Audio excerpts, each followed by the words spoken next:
Hello everyone, I welcome you all in Vedantu Commerce channel and I am Dimple Tiwari, your economics master teacher. So what we will cover in today's video, we will do cost chapter we are doing.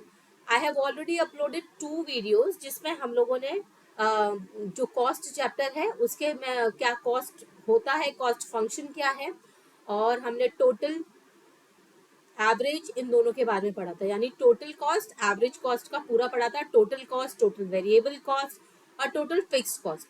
Average cost में हमने सिर्फ average cost समझा था। आज हम देखेंगे कि average cost, average variable cost और एवरेज फिक्स्ड कॉस्ट क्या होता है और मार्जिनल कॉस्ट के बारे में। So before I start, I would say to everyone, do subscribe the channel, like the video, share with your friends and comment. If you have any query, any doubt, you just write in the comment section. I will take it definitely. So आज हम करने वाले हैं average fix cost, average variable cost and average cost. Okay, और हम marginal cost भी आज cover करेंगे। So before starting it, I would say to everyone, Drishti commerce यानी 11th क्लास के लिए स्टार्ट किया हुआ है। 1 सितंबर से स्टार्ट हो गया है ये बैच। अगर आप ज्वाइन करना चाहते हैं, फुली इंग्लिश बैच है 2025 बैच के लिए, आप इसे ज्वाइन कर सकते हैं। और वेदांतु जो फीचर्स प्रोवाइड करेगा, यहाँ पर आपको लाइव क्लास मिलेंगी, इंस्टेंट डाउट सॉल्विंग क्लास होंगी, हैंड रिटन नोट्स होंगे, ऑफलाइन सुपरविजन, रेगुलर असाइनमेंट और chapter test, unlimited access of 50 plus popular e-books and concept videos, all India test series। आप इस लिंक पर क्लिक करके इस कोर्स को ज्वाइन कर सकते हैं और अपनी प्रिपरेशन को आज से ही स्टार्ट कर सकते हैं। ये कुछ स्टूडेंट्स हैं जिन्होंने 12th में बहुत अच्छा स्कोर किया है, then you will be the next one. All right, so this is the today's objective. हमको पहले क्या करना है, इंट्रोडक्शन हम देखेंगे, फिर उसके बाद में हम समझेंगे कि एवरेज फिक्स कॉस्ट क्या होता है, then we will understand average variable cost, then average cost, then at last we will see the relation between average fixed cost, average variable cost and average cost. Okay, so what is cost, ये हम देख चुके हैं but एक revision ले लेते हैं। यहाँ पर कॉस्ट क्या होता है, एक फर्म जो अपने प्रोडक्शन के लिए, अपने आउटपुट को जनरेट करने के लिए जो भी इनपुट्स लगाती है उसे हम कॉस्ट कहते हैं। कॉस्ट भी दो तरीके की होती है, first is explicit and second is implicit cost. Explicit cost कौन सी होगी, एक्चुअल मनी एक्सपेंडिचर, यानी जो एक्चुअली में इनपुट में स्पेंड किया जाता है, जैसे जो फैक्टर्स हैं उनको आप जो पेमेंट्स देते हैं, रॉ मटेरियल आपने खरीदा उनके लिए जो आपने पेमेंट दिया, ये हमारी एक्सप्लिसिट कॉस्ट है। जबकि इम्प्लिसिट क्या होती है, एक एस्टिमेटेड वैल्यू होती है जो इनपुट के टाइम, मतलब जब हम कोई प्रोडक्शन करते हैं उस टाइम पर हम उसे यूज करते हैं, लेकिन उसमें ओनर का नॉर्मल प्रॉफिट इंक्लूड होता है। जैसे आपका खुद का लैंड है, ठीक है, जिस पर आप अपना फर्म ओपन करके प्रोडक्शन कर रहे हो, तो यहाँ पर अपनी लैंड के लिए तो आप रेंट देंगे नहीं, लेकिन यहाँ पर एक एस्टिमेटेड वैल्यू आप यहाँ पर मेजर करेंगे और यहाँ पर जो एंटरप्रेन्योर है उसका नॉर्मल प्रॉफिट, यानी जब हम इम्प्लिसिट कॉस्ट की बात करते हैं तो नॉर्मल प्रॉफिट उसमें इंक्लूड होता है, ठीक है। देन शॉर्ट रन कॉस्ट में हमने टोटल देखा था, total fix cost, total variable cost और टोटल कॉस्ट, ये हम ऑलरेडी देख चुके हैं। आप जो लास्ट वीडियो उसको आप देख सकते हैं, 2 वीडियो ऑलरेडी अपलोड है, this is the third one, जिसमें आज हम average fix cost, average variable cost, average cost और मार्जिनल कॉस्ट इसको कवर करेंगे। सो आज का सेशन का टारगेट ये ग्रीन शेडेड एरिया है।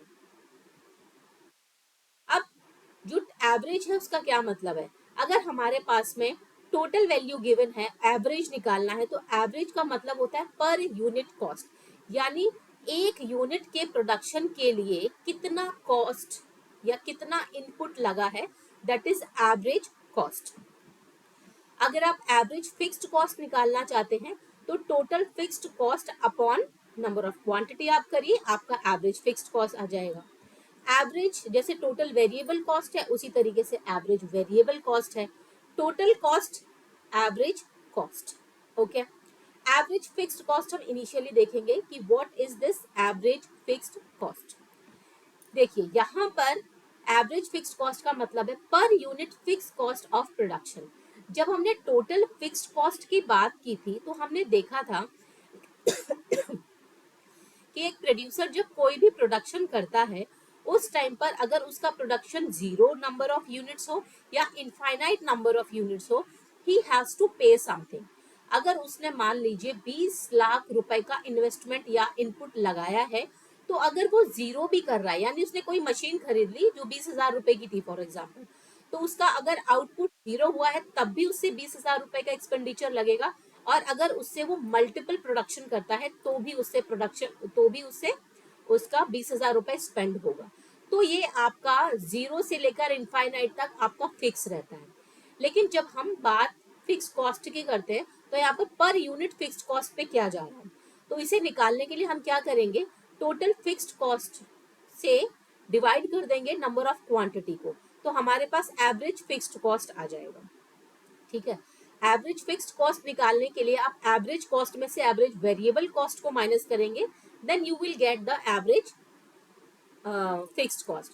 अब टीएफसी आपका जो है यानी टोटल फिक्स्ड कॉस्ट हर एक लेवल ऑफ आउटपुट पर कैसा रहता है, सेम रहता है, जो मैंने आपको बताया, यानी ये तो एक्स एक्सिस के पैरेलल रहेगा।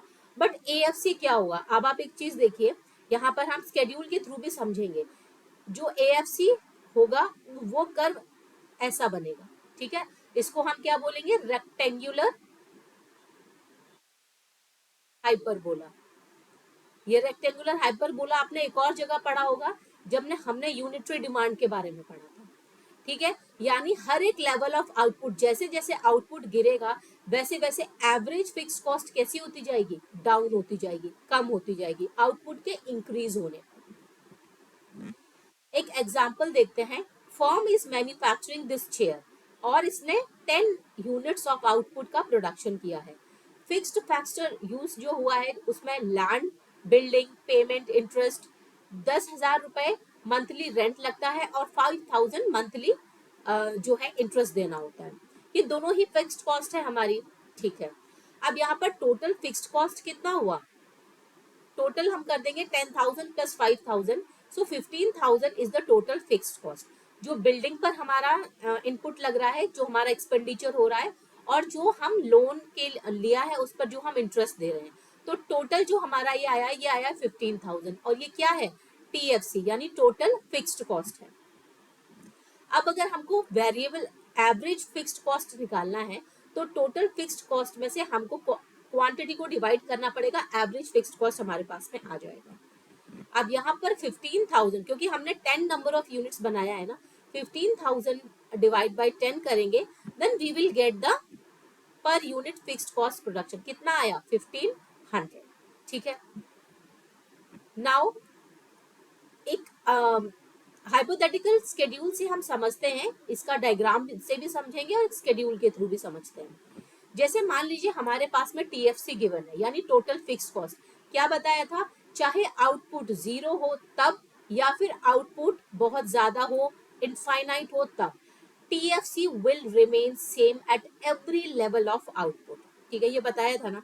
अब हमको यहाँ पर टीएफसी निकालना है, सॉरी टीएफसी दिया हुआ एएफसी निकालना है, एवरेज फिक्स्ड कॉस्ट हमको फाइंड आउट करना है। तो हमको क्या करना पड़ेगा, दिस डिवाइड बाय दिस, तो 100 को 0 से डिवाइड करेंगे, that would be 0। Okay, 100 divide by 1, that would be 100 again, isn't 100 divided by 2, that would be 50, 100 divided by 3, that would be 33.33। इसी तरीके से आएगा। अब आप यहाँ एक चीज समझ रहे हो, देखो टीएफसी तो कांस्टेंट है, every level of output fix है, लेकिन एएफसी देखिए हर एक लेवल ऑफ आउट, पहले यहाँ पर नीचे गिरता जा रहा है, गिरता जा रहा है, और ये एक लेवल पर आकर कैसा हो जाएगा, यहाँ पर ये अनडिफाइंड हो जाएगा। किसी भी नंबर को 0 से डिवाइड करते हैं तो वो अनडिफाइंड होता है। First is undefined, then second 100, 50, 33.33, fourth level पर इट इज 25, फिफ्थ लेवल पर 20, सिक्स्थ लेवल पर 16.67, सेवंथ लेवल पर यानी सेवंथ अगर यूनिट है, आउटपुट है, तो 19.28। तो यहाँ देखिए टीएफसी का सिनेरियो जो है वो कांस्टेंट है, ये कैसा है, constant 100 100 100। But AFC average fixed cost हर एक लेवल पर क्या करता रहा है, डाउन होता जा रहा है। 100 से 50 हुआ, फिर 33, 25, 20, 16 एंड 19। ठीक है, नॉट 19, इट वुड बी, ये 19 नहीं होगा आपका,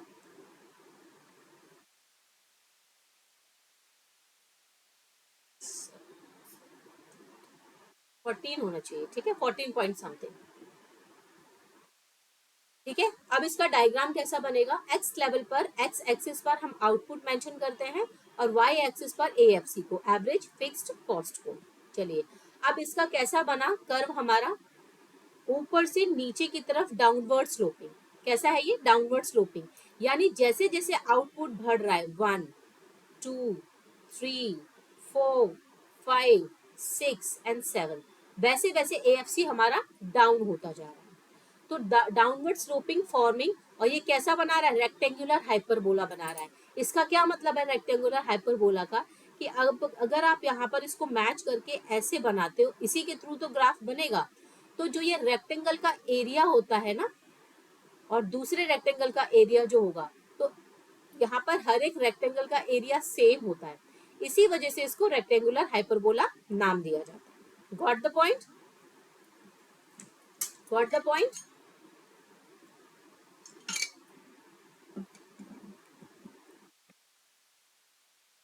Now come to the average variable cost, AVC.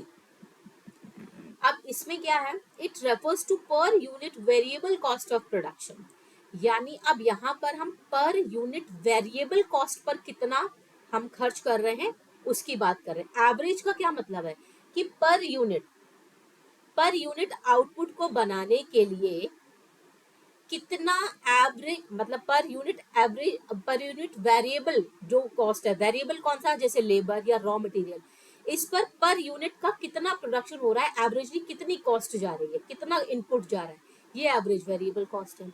इसको निकालने के लिए आप क्या करोगे, अगर एवीसी आपको निकालना है तो आप टीवीसी डिवाइड बाय क्यू करोगे, यानी टोटल वेरिएबल कॉस्ट को क्यू से डिवाइड कर दोगे, you will gate T average variable cost. और अगर एवरेज कॉस्ट से एवरेज कॉस्ट माइनस अगर एवरेज फिक्स्ड कॉस्ट करोगे, you can get average variable cost. Okay, तो एवीसी इनिशियली तो फॉल करता है, यानी स्टार्टिंग में एवीसी एवरेज वेरिएबल कॉस्ट गिरेगा विद इंक्रीज इन आउटपुट, जैसे जैसे आउटपुट बढ़ेगा वैसे वैसे एवरेज वेरिएबल कॉस्ट गिरेगी, और जैसे ही आउटपुट अपने ऑप्टिमम पॉइंट पर पहुंचता है, आउटपुट अपने ऑप्टिमम लेवल पर पहुंच जाएगा, तो एवीसी एवरेज वेरिएबल कॉस्ट फिर से बढ़ना शुरू हो जाएगी, ठीक है। तो it will be looking like U shape.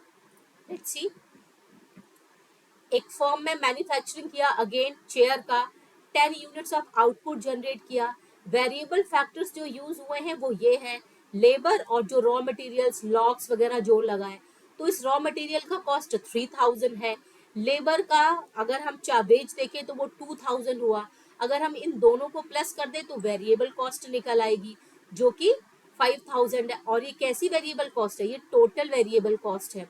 अब टोटल वेरिएबल कॉस्ट अगर हमको पता है तो हम टीवीसी डिवाइड बाय क्यू कर देंगे, हमको एवरेज वेरिएबल कॉस्ट मिल जाएगा। तो हमको करना क्या होगा, 5000 डिवाइड बाय 10 कितना आ जाएगा, 500। तो जब 10 यूनिट्स ऑफ आउटपुट है, हमारा एवरेज वेरिएबल कॉस्ट कितना हो जाएगा, 500। तो पर यूनिट वेरिएबल कॉस्ट कितनी हुई, 500। अब यहाँ इसको भी एक स्केड्यूलर डायग्राम के थ्रू समझेंगे। टीवीसी देखिए, हमने जब बनाया था कर्व, आपको ध्यान होगा, तो ये कांस्टेंट था टीएफसी, लेकिन जो टीवीसी था वो इनवर्सली रिलेट था, इनवर्सली एस शेप था, ऐसा ही था ना। तो यहाँ पर अब हमको निकालना है, तो जीरो से जीरो को डिवाइड करेंगे, जीरो आ जाएगा। 25 डिवाइड बाय 1 करेंगे, 25 आएगा। 40 डिवाइड बाय 2 करेंगे तो 20 आएगा। ऐसे ही आप इसे करते जाइए, तो इनिशियली ये आपको फॉल होता नजर आएगा। इनिशियली 25, 20, 16 गिर रहा है ना, फिर 15 अभी भी गिरा। अब फिफ्थ लेवल से देखिए, यानी यहाँ पर ये इसके ऑप्टिमम लेवल पर है, फिफ्थ यूनिट। अब इसके बाद में अगर आप फिर भी प्रोडक्शन कर रहे हो, तो एवरेज वेरिएबल कॉस्ट का जो कॉस्ट है वो इंक्रीज होने लग जाएगी। 15 तक इसका फॉलिंग रहा, इसके बाद में ये राइजिंग सिनेरियो में आ गया, यानी 16, 20 और 28 बढ़ने लग गया ये, है ना।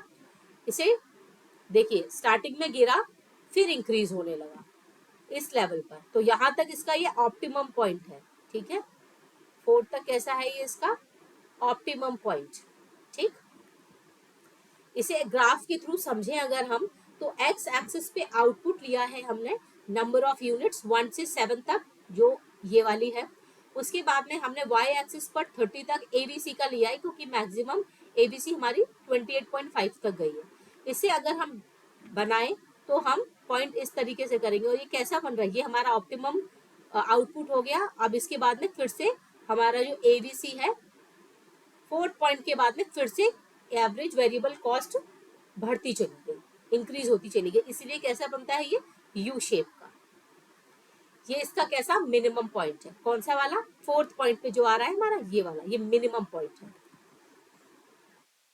इसका शेप कैसा है, यू शेप कर्व है, कौन सा एवीसी, एवरेज वेरिएबल कॉस्ट। अब आता है एवरेज कॉस्ट क्या होता है। हमने एवरेज फिक्स्ड कॉस्ट देख लिया, हमने एवरेज वेरिएबल कॉस्ट देख लिया। अब हम देखते हैं एवरेज कॉस्ट क्या होता है। तो जिस तरीके से आपने देखा था total cost is total fix cost plus total variable cost, उसी तरीके से एवरेज कॉस्ट भी average fixed cost plus average variable cost, इससे हमारा एवरेज कॉस्ट निकल आएगा, ठीक है। तो it refers to the per unit total cost of production, यानी पर यूनिट कितना प्रोडक्शन होता है, ये हमारा क्या है एवरेज कॉस्ट। एवरेज कॉस्ट का formula total cost divide by number of units या quantity of the units. Then average cost is also the sum of AFC and AVC, यानी अगर एवरेज फिक्स कॉस्ट और एवरेज वेरिएबल कॉस्ट को add कर दोगे हमको average cost मिल जाएगा, ठीक है। Average cost initially falls. अब एवरेज कॉस्ट जिस तरीके से आपको ध्यान हो कि जो एवरेज टोटल कॉस्ट का सिनेरियो क्या था कि टोटल वेरिएबल कॉस्ट से वो अपवर्ड स्लोप होती थी, क्यों, क्योंकि जो टोटल फिक्स कॉस्ट है उसका एक fixed amount total variable cost में प्लस होगा, इसीलिए आपका डायग्राम कुछ इस तरीके से बनता था। ये आपका फिक्स कॉस्ट कर्व है, ये वाला टोटल वेरिएबल कॉस्ट है, और टोटल कॉस्ट जो बनता था वो बिल्कुल पैरेलली बनता था इसके। लेकिन वो शुरू कहाँ से होता था, ओरिजिन से शुरू नहीं होता था, क्योंकि फिक्स्ड अमाउंट ऑलरेडी ऐड है टोटल कॉस्ट में, इसलिए। फिर वंस एक बार वो अपने ऑप्टिमम लेवल पर पहुंच जाता है, फिर एसी भी आपका बढ़ना शुरू हो जाएगा, बिल्कुल एएफसी जैसे, यानी लेकिन इसका जो कर्व बनेगा वो एबीसी से ऊपर बनता है। अब आपका एवरेज कॉस्ट भी क्या करेगा, इनिशियली डिक्रीज करेगा, फिर एक पॉइंट पर आकर फिर वो इंक्रीज होने लग जाएगा। क्लियर है ना। अब देखो अगर एवरेज फिक्स्ड कॉस्ट आ गई 1500, हमने अभी फाइंड आउट किया था, एवरेज वेरिएबल कॉस्ट आ गई 500, तो एवरेज कॉस्ट क्या होगी, एवरेज फिक्स्ड कॉस्ट और वेरिएबल कॉस्ट को प्लस ही तो करना है, करिए 1500 प्लस 500, देन इट इज 2000, यानी per unit cost of production, यानी एक चेयर को बनाने के लिए पर यूनिट एवरेज कॉस्ट कितनी लग रही है, एवरेज कॉस्ट कितनी लग रही है एक चेयर को बनाने के लिए, जो इनपुट कॉस्ट आ रही है वो 2000 रुपए आ रही है, ठीक है। ये है एवरेज कॉस्ट का मतलब। अब इसको भी समझते हैं with the help of schedule and diagram. यहाँ पर टोटल सारी चीजें आपको गिवन होंगी, क्या क्या, total fix cost, total variable cost, total cost, इन दोनों का टोटल तो टोटल कॉस्ट हो जाएगा, average fix cost, average variable cost, इन दोनों का प्लस करके हमको एवरेज कॉस्ट मिल जाएगी। क्लियर। चलिए, तो हमारे पास में टीएफसी और टीवीसी गिवन है, हम टोटल कॉस्ट निकाल सकते हैं, which means total fix cost मालूम है, टोटल वेरिएबल कॉस्ट मालूम है, हम इसकी मदद से टोटल कॉस्ट निकाल लेंगे। 100 प्लस 0 कितना हो जाएगा 100, 100 plus 25 125, 100 plus 40 140, and that would be 150, 100 plus 60 160, 100 plus 80 180, 100 plus 120 that would be 220, and 100 plus 200 that is 300। यही होगा ना। तो हमारे पास टोटल कॉस्ट तो आ गई। अब हमको निकालनी है average factor, average fix cost. तो एक तो हमको क्या करना पड़ेगा, टीएफसी डिवाइड बाय क्वांटिटी। तो हमको पहला वाला अनडिफाइंड 100 डिवाइड बाय 1 100 आ गया, 100 डिवाइड बाय 2 50, 100 डिवाइड बाय 3 33.3 है ना, 100 divide by 4 25, 100 divide by 5 20, 100 divide by 6 16.67, 100 divided by 17 that would be 14 upon 14.28 something. AVC भी आप ऐसे ही निकालेंगे, यानी total variable cost divide bye output. तो फर्स्ट तो आपका जीरो या अनडिफाइंड रहेगा, 25 को अगर आप 1 से डिवाइड करते हैं तो 25 ही आएगा, फिर 20, 40 डिवाइड बाय 2 20। सो इस तरीके से हमने एवरेज वेरिएबल कॉस्ट निकाल लिया। तो आप अगर एवरेज कॉस्ट निकालना है, या तो आप इस total cost divide bye output कर दीजिए आप, या फिर एवरेज फिक्स्ड कॉस्ट और एवरेज वेरिएबल कॉस्ट को प्लस कर दीजिए तो भी निकल आएगा। तो जैसे 100 प्लस 25 करेंगे 125 आएगा, ठीक। और 125 टोटल कॉस्ट 125 है, 125 डिवाइड बाय 1 करिए तो भी 125 आएगा, दोनों से वैल्यू सेम ही आएगी। 50 प्लस 20 70, इस तरीके से आपको सिंपल प्लस करना है। So you will get the 40 36, ठीक है, 16 प्लस 20 36.67, 19 प्लस दिस 42.7। तो इस तरीके से हमारा क्या निकल के आ जाता है, एवरेज कॉस्ट। ओके, अब इसको स्केड्यूल में देखते हैं। तो इनिशियली आप देखिए एवरेज कॉस्ट इनिशियली फॉल कर रहा है, देन 6th लेवल से ये फिर से राइज करना शुरू कर दिया। Initially average cost is going down, falling, and then once it will reach the maximum or the optimum point, it will start rising. We can see this is the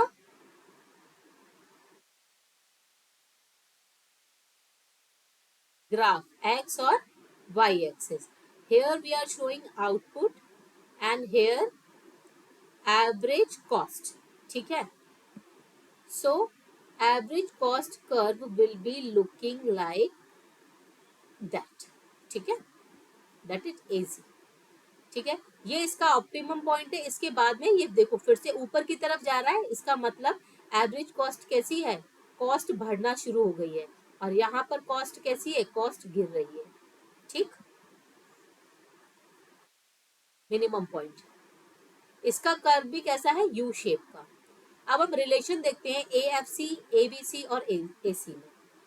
चलिए, तो एएफसी तो कैसा है हमारा, हर एक लेवल पर वो नीचे गिरता जा रहा है, ठीक है, डाउनफॉल हो रहा है, डाउनवर्ड स्लोपिंग है, रेक्टेंगुलर हाइपरबोला है। एवीसी कैसा है, यू शेप का है, एक मिनिमम पॉइंट के बाद में वो स्टार्ट हो जाता है बढ़ना।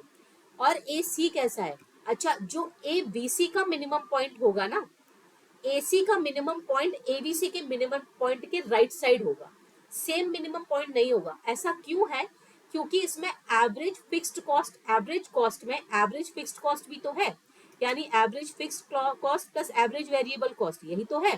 तो एवरेज वेरिएबल कॉस्ट का मिनिमम पॉइंट ये है, ऑप्टिमम पॉइंट जिसे बोल रहे हैं, यानी यहाँ पर कॉस्ट सबसे कम है। लेकिन एवरेज कॉस्ट की जो होगी वो थोड़ी सी राइटवर्ड होगी इस तरफ, ठीक है। यहाँ पर आपने देखा होगा 4th लेवल पर एबीसी का पॉइंट था, और 5th लेवल पर एसी का मिनिमम पॉइंट था, ठीक है।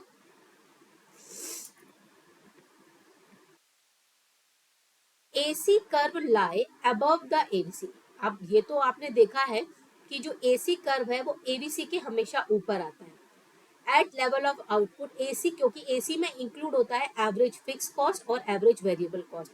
जब किसी में ऐड करोगे तो वो उसका प्लस ही रिजल्ट देगा ना, तो इसलिए इसका जो कर्व बनता है वो अपवर्ड बनता है, इन दोनों के कर्व से, एएफसी और एबीसी के कर्व से ऊपर की तरफ बनेगा, अबव।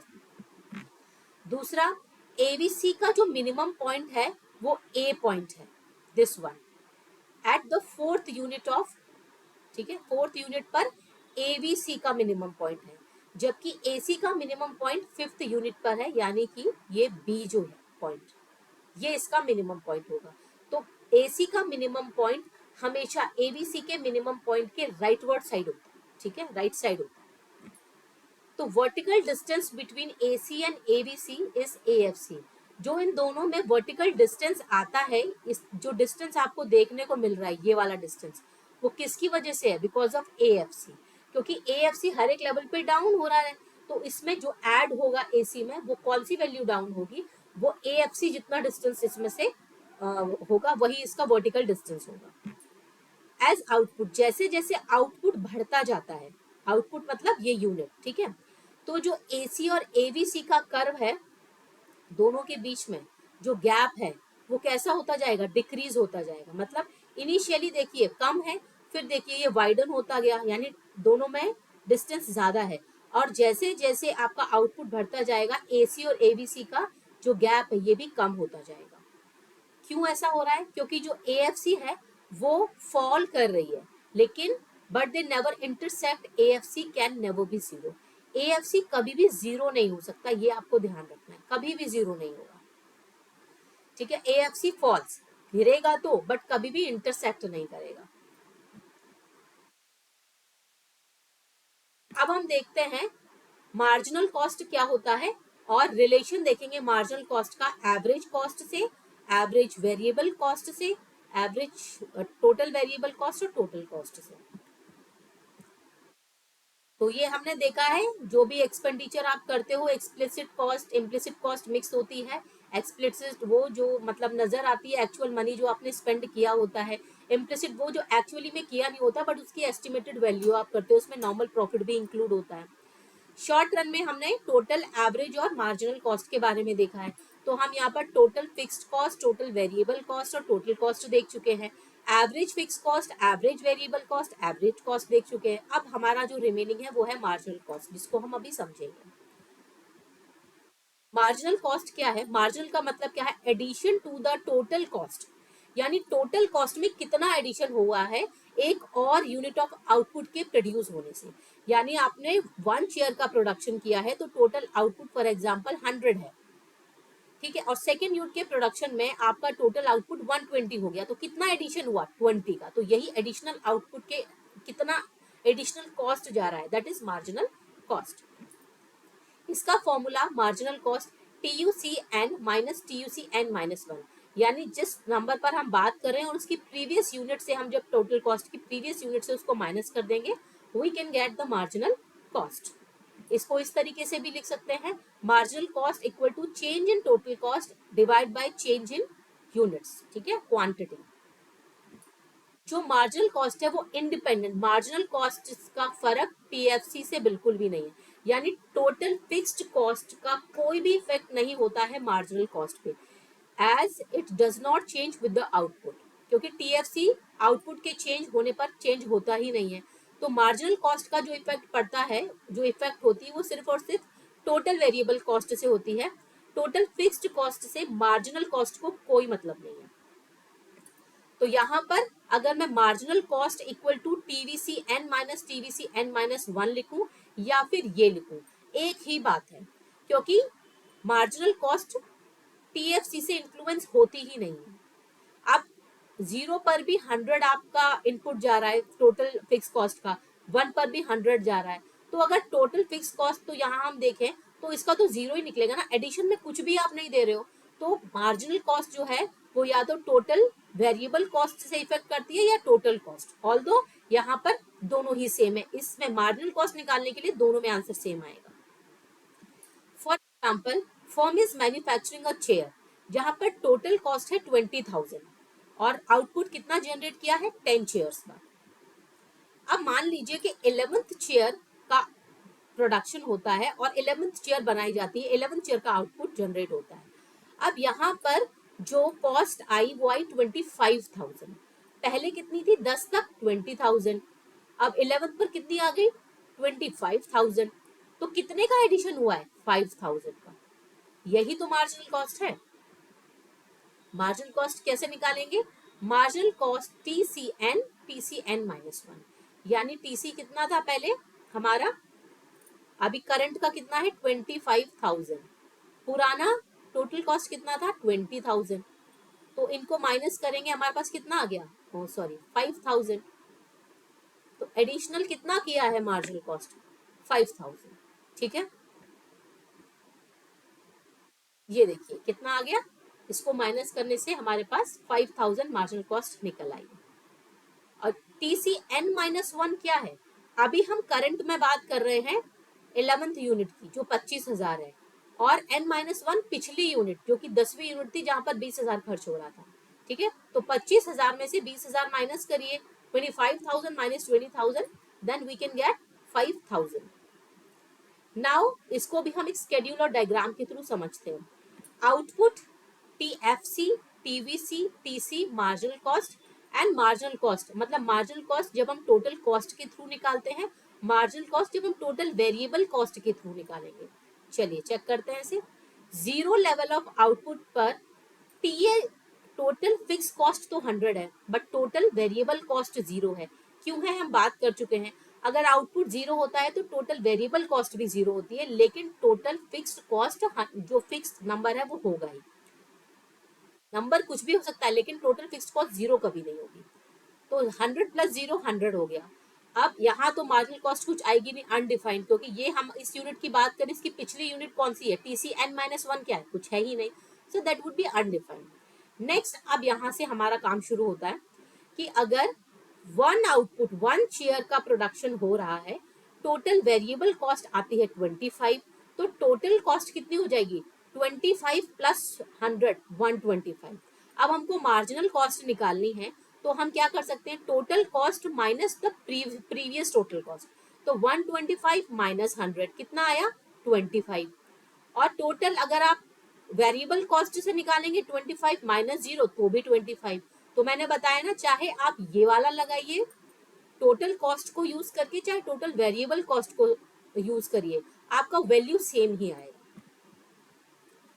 यहाँ देखिए 140 माइनस 125 15, 40 माइनस 25 यहाँ पर भी 15। ऐसा क्यों हो रहा है, क्योंकि आपका टोटल कॉस्ट में फिक्स्ड वैल्यू मिक्स है, फर्क किससे पड़ रहा है, सिर्फ टोटल वेरिएबल से। तो इस तरीके से हमारा निकल आता है पूरा मार्जिनल कॉस्ट। आपको करना क्या है, 150 माइनस 140 10 आ गया, 160 माइनस 150 अगेन 10 आ गया, 180 minus 160 20, 220 minus 180 40, 300 minus 220 that is 80। ये आ गया। अब यहाँ पर एक चीज समझिए कि मार्जिनल कॉस्ट भी इनिशियली कैसा कर रहा है, यहाँ तक फॉल किया, यहाँ तक गिरा है मार्जिनल कॉस्ट। इसके बाद में यानी 4th यूनिट के बाद में मार्जिनल कॉस्ट भी इंक्रीज होना शुरू हो गया, यहाँ तक डिक्रीज करा, इसके बाद में ये भी इंक्रीज कर रहा है। स्केड्यूल में देखो आप, अगर आप रिप्रेजेंट करोगे तो इस तरीके से इसका पॉइंट मार्क करेंगे आप और इसको ज्वाइन कर दीजिए, तो ये भी बना यू शेप का, ठीक है, ये भी यू शेप का ही बन गया आपका। ये हुआ हमारा मार्जिनल कॉस्ट। अब मार्जिनल कॉस्ट कर्व में क्या क्या हमको देखना है, ये कैलकुलेट होता है टोटल कॉस्ट या टोटल वेरिएबल कॉस्ट दोनों से। मार्जिनल कॉस्ट का शेप यू शेप का होता है, जो कर्व होता है। इनिशियली मार्जिनल कॉस्ट फॉल करेगा, गिरेगा, फिर एक मिनिमम पॉइंट के बाद में दोबारा से बढ़ना शुरू हो जाएगा। देखिए आप, एक यहाँ तक कम हुआ है 4th पॉइंट तक, फिर से राइज कर गया वो, ओके। और U shape curve is due to, अब इसका जो यू शेप बना है वो क्यों बना है, because of law of variable proportion. क्यों बना इसका U shape, because of law of variable proportion, ठीक है। अब रिलेशन देखते हैं मार्जिनल कॉस्ट का एवरेज वेरिएबल कॉस्ट के साथ, एवरेज कॉस्ट के साथ, एवरेज वेरिएबल कॉस्ट और total cost, sorry total variable cost and total cost. देखिए एवरेज कॉस्ट कर्व इस शेप का है, यू शेप का। मार्जिनल कॉस्ट आपका ये भी यू शेप का है, लेकिन दोनों के मिनिमम पॉइंट में डिफरेंस है। मिनिमम पॉइंट जो है आपका वो एवरेज कॉस्ट का तो कौन सा है, ए, जबकि marginal cost and average cost are derived from total cost. या तो अगर मैं बात मार्जिनल कॉस्ट या एवरेज कॉस्ट की करूं, दोनों ही टोटल कॉस्ट की हेल्प से ड्राइव होते हैं, ठीक है। अब मार्जिनल और एवरेज कॉस्ट दोनों ही यू शेप के होते हैं, आप देख ही रहे हो रेड कलर से बना हुआ है। क्यों होते हैं? Because of law of variable proportion. इसके पीछे रीजन क्या है? Law of variable proportion. इसके बाद देखिए when marginal cost is less than AC. अब इस पॉइंट से पहले मार्जिनल कॉस्ट कर्व नीचे है, एवरेज कॉस्ट कर्व ऊपर है ना?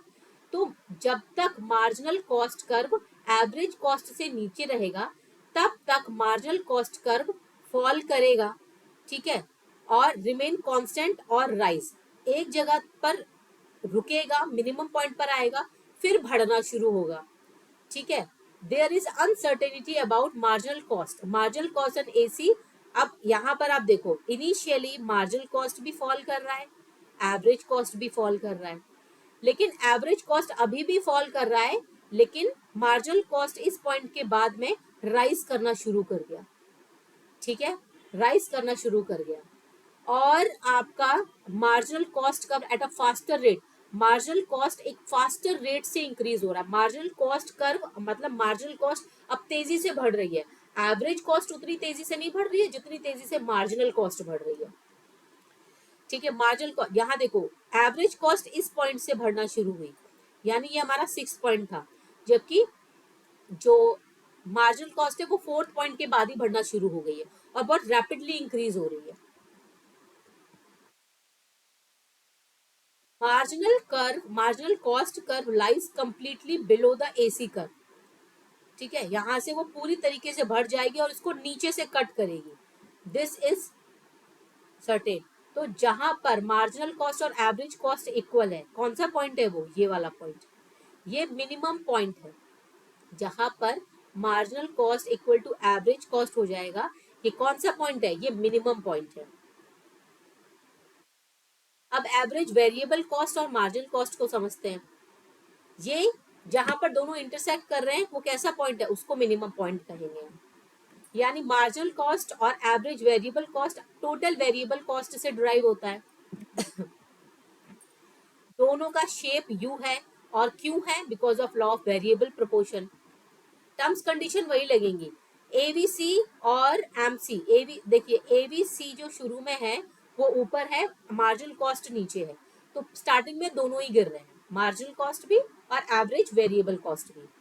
फिर एवरेज कॉस्ट तो एक जगह पर कांस्टेंट हो जाता है, लेकिन मार्जिनल कॉस्ट पहले ही कांस्टेंट होकर बढ़ना भी शुरू हो जाता है और एक पॉइंट पर इंटरसेक्ट करता है जिसको हम मिनिमम पॉइंट बोलते हैं।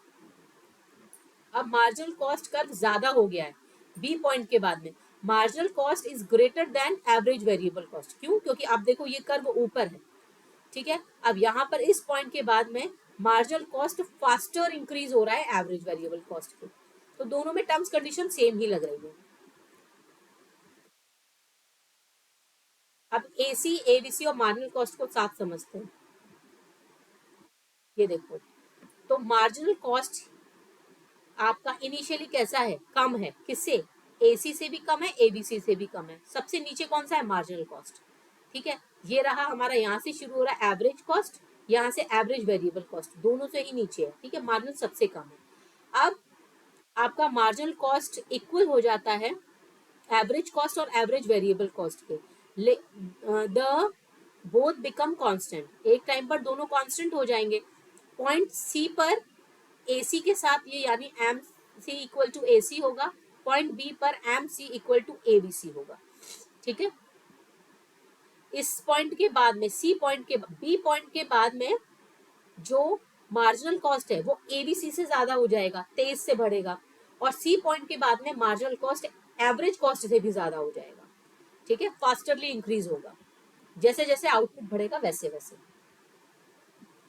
टोटल कॉस्ट और मार्जिनल कॉस्ट में रिलेशन देखते हैं। टोटल कॉस्ट कर्व आपका कहाँ से? वाई एक्सिस से शुरू होता है, क्योंकि इसमें टोटल फिक्स कॉस्ट इंक्लूड होती है इसलिए। अब मार्जिनल कॉस्ट आपका यू शेप का बनता है। अब यहाँ पर जो मार्जिनल कॉस्ट क्या है? एडिशन है आपका टोटल कॉस्ट का। जैसे ही एक और यूनिट का आप एडिशन करते हैं बनाने के लिए, प्रोडक्शन के लिए, आपकी मार्जिनल कॉस्ट बढ़ती है। मार्जिनल कॉस्ट जो है इनिशियली डिक्लाइन करेगी, जबकि टोटल कॉस्ट राइज करती है, लेकिन डिमिनिशिंग रेट से। कैसा रेट है? मार्जिनल कॉस्ट शुरू से गिरेगी, टोटल कॉस्ट इंक्रीज करेगी आपकी डिमिनिशिंग रेट से, डिक्रीजिंग रेट से। फिर टोटल कॉस्ट स्टॉप डिमिनिशिंग, एक पॉइंट के बाद में टोटल कॉस्ट जो है उसका रेट डिमिनिशिंग नहीं होगा। मार्जिनल कॉस्ट अपने मिनिमम पॉइंट यानी ई पॉइंट पर पहुंच चुकी है। इस पॉइंट के बाद में देखो क्या होता है, मार्जिनल कॉस्ट बढ़ना शुरू हो जाएगी इंक्रीजिंग रेट से, और टोटल कॉस्ट बढ़ने लग जाएगी, टोटल कॉस्ट भी इंक्रीज होगी इंक्रीजिंग रेट से। यही सेम सिनेरियो एवरेज कॉस्ट के साथ भी रहेगा। मार्जिनल कॉस्ट एडिशन है टोटल वेरिएबल कॉस्ट का। तो जैसे ही आप एक और यूनिट का प्रोडक्शन करते हैं तो मार्जिनल कॉस्ट उसमें निकल के आती है। आपका मार्जिनल कॉस्ट मतलब summation of total variable cost, summation है मार्जिनल कॉस्ट का, ठीक है। तो जैसे जैसे output, if output is assumed to be perfectly divisible then total area under the MC curve is equal to, जैसे जैसे देखो इस पॉइंट के बाद में आपका मार्जिनल कॉस्ट गिर रहा है, फिर इस पॉइंट के बाद में बढ़ना शुरू हो रहा है, तो जिस पॉइंट से बढ़ना शुरू हो रहा है ना आपका रैपिडली, ये पूरा का पूरा एरिया आपका टीवीसी का है, यानी टोटल वेरिएबल कॉस्ट का है। कौन सा? OBCQ, ये टोटल वेरिएबल कॉस्ट का आपका एरिया है। Clear? So this was all about your cost chapter. It is almost, this chapter has completed. We will start next chapter, or we will do some kind of numericals from this chapter, and then revenue chapter is remaining for the midterm examination. Once I will finish the revenue, then we will start some other topic. All right. So thank you so much. This is all about today's video. Till then, keep learning and keep practicing.